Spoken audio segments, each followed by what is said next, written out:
Well, one of the things that's happened more and more and more over the last, I don't know, 20 years, but certainly I'm thinking of like Absolute Vodka, back in the 70s and 80s, worked with artists to create amazing bottles and packaging. But it feels like, brand collabs with artists are now more popular than ever.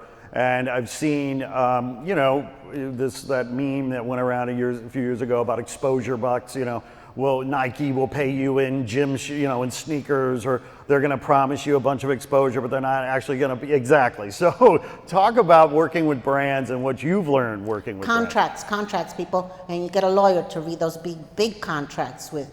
I did a collaboration with Louis Vuitton. That took a year of negotiating the contract, to get a lawyer to try to get me some stuff, because they have a lot of expensive lawyers, and of course they want it all. So, you got to fight and stand up for what's yours.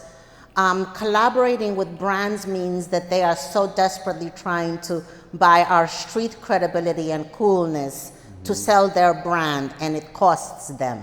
I'm negotiating right now with a luggage brand. I've done Barbie, I've done Maybelline, Lancome, I've done, a whiskey brand, all kinds of different collaborations, and they pay well. They pay what an artist is due, and they don't try to pay you with sneakers or just with promises, because at this stage, we don't work for promises or even royalties. It's a flat fee straight up front. I'm not going to hunt down to see how much of whatever you've sold and get paid accordingly. So, working with brands, yes, they're trying to buy our coolness and to try to be hip and sell all that. So it's happening more and more and more. And I go up against a bunch of other guys, and they're evaluating who are they going to collaborate with, and the female artist doesn't get it nearly as much, but it is out there.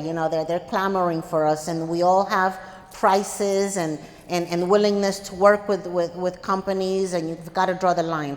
I won't work for cigarette companies, and although I said I wouldn't work for liquor companies, I did do a whiskey company in Scotland. They were paying amazingly well.